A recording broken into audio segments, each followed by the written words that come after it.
انسان جس کے لیے دل سے مخلص ہوتا ہے اسی سے دھوکہ ملتا ہے۔ ساری دنیا کے سارے لوگ تمہیں اپنے فائدے کے لیے چاہتے ہیں، صرف ایک تمہارا رب ہی ہے جو تم کو تمہارے فائدے کے لیے چاہتا ہے۔ آپ کے رویے میں اگر آپ کی تعلیم نظر نہ آئے تو پھر یہ سمجھیں کہ آپ کی تعلیمی سند محض کاغذ کا ایک ٹکڑا ہے۔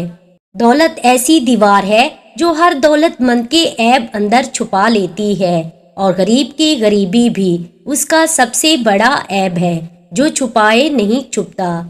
اگر آپ سفر کرتے وقت کھڑکی والی سیٹ کا انتخاب کرتے ہیں تو عین ممکن ہے آپ سفر کے دوران اکیلا تنہا رہنا پسند کرتے ہیں۔ عورت توجہ مانگتی ہے اور مرد ذہنی سکون، اور جہاں بھی ان دونوں کو یہ دونوں چیزیں ملیں گی یہ دونوں وہیں کے ہو کر رہ جائیں گے۔ جب کوئی شخص کہتا ہے مجھے فرق نہیں پڑتا تو تب بھی اسے فرق پڑتا ہے، کیونکہ انسان ایسی باتیں تب کرتا ہے جب اس کا دل دماغ ایک نقطے پر متفق نہ ہو۔ مرد بھول جاتا ہے لیکن کبھی معاف نہیں کرتا، اور عورت معاف کر دیتی ہے مگر کبھی بھولتی نہیں۔ جس عورت کے ہاتھ پر تل ہو وہ عقل مند ہوتی ہے۔